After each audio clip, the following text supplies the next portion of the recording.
Everyone, this is Mayur. Welcome to ML implementation. Today I will be implementing SVM using NumPy. As usual, I will be writing down the 3 steps which I'll be following: importing the packages, second is model class, functions inside the model class, init, fit method, then predict, next is train and test the model. Okay, next we'll do start off with our importing packages. Import NumPy snp, import sklearn.datasets as ds from sklearn dot model selection. Import what you want to import from this one, train test split, and for visualization we'll import matplotlib dot pyplot as pld.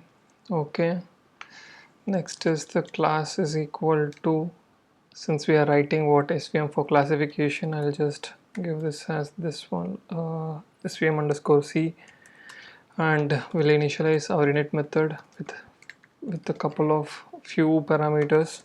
One is learning rate, which is 0.01. Next is lambda value, which is 0.001, and then iterations is equal to 100.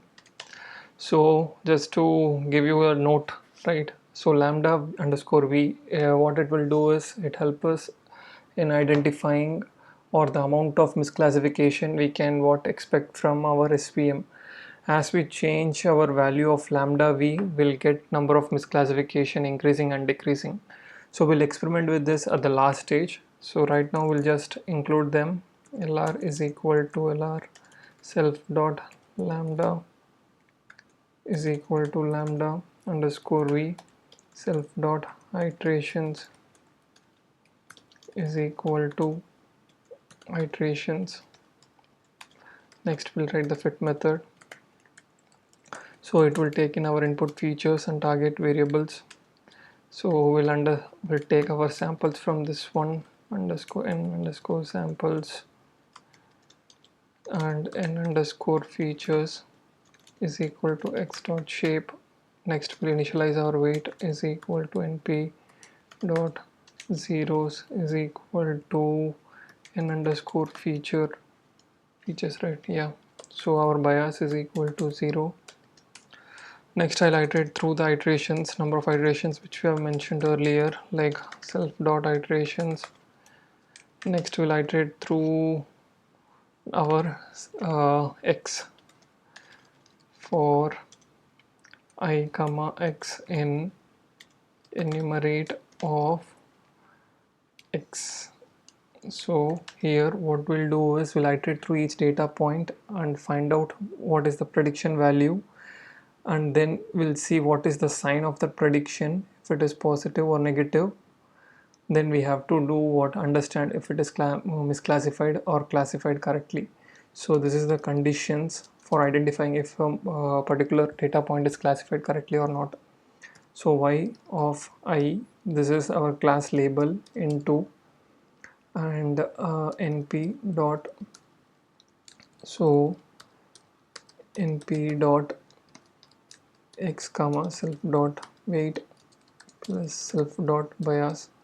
If it is greater than equal to 1, then it is correctly classified. Okay, so since this is correctly classified, there is another parameter which we need to tune in SVM, that is called as regularization parameter. So for that, so the regularization parameter is derived as this one, 2 into lambda into w. Since this is classified correctly, we just have to update this w which is present inside our regularization parameter. Self dot w is equal to self dot lr into 2 into lambda self dot lambda underscore, right? Yeah, self dot lambda into self dot weight. Okay, if there is any misclassification is happening, if this point is getting misclassified, x is getting misclassified, then we have to update loss function self dot lr into 2 into self dot lambda self dot w minus np dot, which is nothing but our data point, and y of our class label for that particular data point. This once this is done, we have to update our bias, which is nothing but self dot lr into y of I. So we are almost done with our fit method. Next is predict. It will take in only x. So y predict is equal to np dot into x comma self dot w self dot bias self return is equal to np dot sign of y underscore pred. So here what I'll do is, since just two statements on SVM, in logistic regression we convert our real value into probability score of 0 to 1. Similarly in SVM classification, what we'll do is we'll convert our real value into -1 or +1. So by that I mean, like, we'll have our y in range of, either we'll have, it will take in -1 or +1, y is equal to, okay. Now since here we'll be getting what I can say, here we'll be getting what, some real value, right, y pred. So if y pred greater than 0, then it is positive sign, that is nothing but +1, that is +1, this particular class. Similarly y underscore pred is less than 0, then a negative class, that is -1. So that's the reason why we need np dot sign here. Okay, so we are done with what class for SVM. Next we'll import our data set. For that I'll use a sklearn dot make blobs. We'll create two clusters here.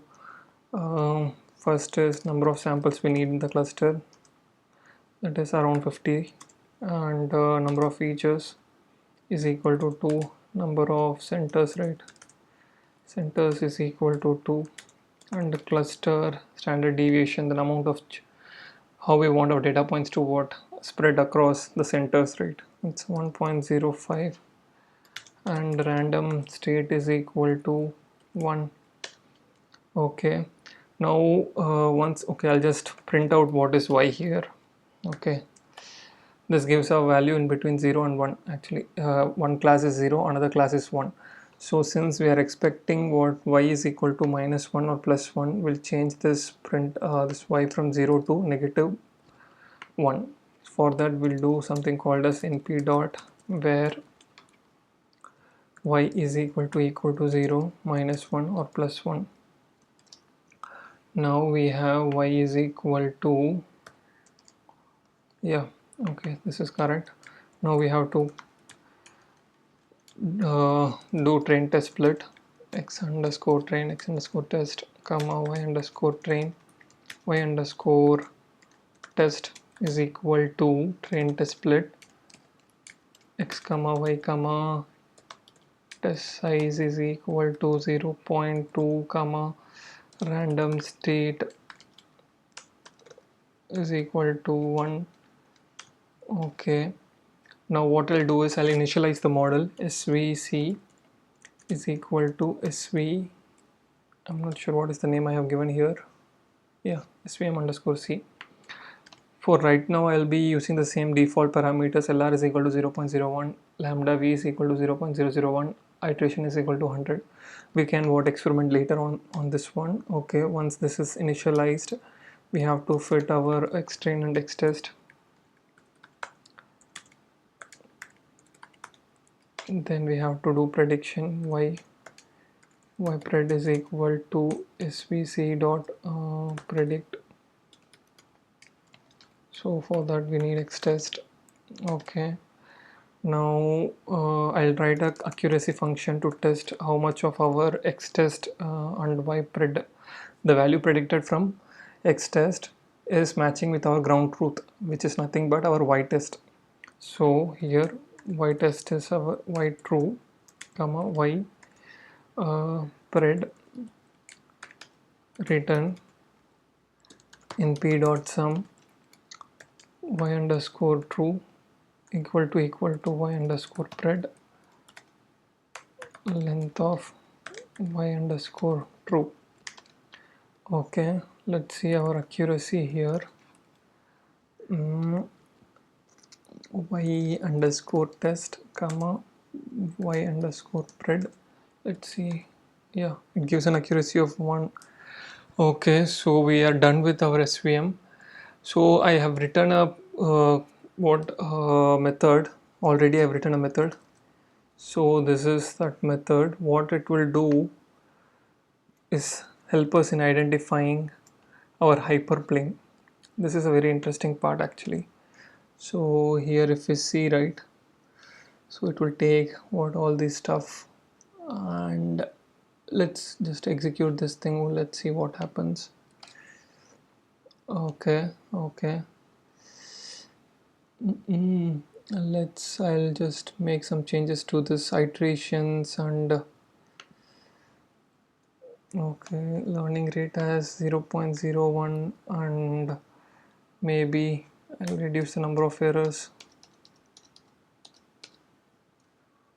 Okay, so we are able to see our hyperplane, but it is not working properly. Okay, let's modify this a little bit. So here we have our data points, random state as this one, and then let's see if I increase the iterations to 500 something.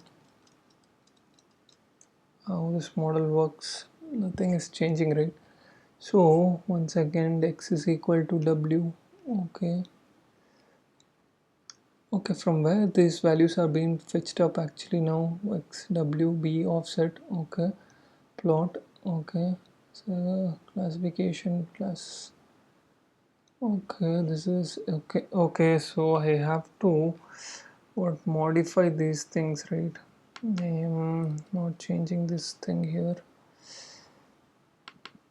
This one. Okay, I'll just do this. Okay, wait 1 second. I'll just change this one as CLF, CLF, CLF, and CLF, and then again here CLF, CLF. So these are nothing but our weights and parameter, weight parameter and bias parameter. Let's see if this works out properly or not. Okay, we are getting somewhere. So I'll just explain what it is actually. So this yellow color dotted dashed line, right, that is our hyperplane, and all these yellow points are our data points. Around 25 points will be there, and these 25, this dark violet, I'm not sure what color that is, 25, and these two lines, right, the black lines, these are called as margins. So when we do convert our this y has -1 to 1, we are reinforcing a region outside hyperplane. These are called as margins. Okay, now if we want to change anything, what else we can change? Offset, I guess we can experiment later on actually. So for now we can close this thing, and if you find this video helpful, right, you can probably subscribe to this channel. Thank you.